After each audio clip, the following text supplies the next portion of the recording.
Here I have another integer problem. It says 5 plus a negative 13, and I've also rewritten it as a negative 13 plus 5. I can add or subtract these numbers in any order that I want to because it's an addition problem. Remember your rules. When your integer signs are the same, you add them together and keep the sign. When the signs are different, you subtract and keep the sign of the larger absolute value. So to start out with, I'm just going to ignore the plus sign in the middle. And I'm going to circle my negative 13, and I'm going to circle my positive 5. And I'm going to think about these numbers.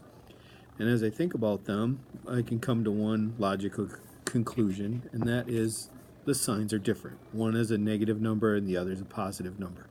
So I'm going to subtract. So think about this. We are doing in our head 13 minus 5. The answer to that is 8. Now, which one is further from 0, the negative 13 or the positive 5? The answer to that is the negative 13. So the sign that needs to go with my 8 is the negative sign. The answer to this problem is negative 8.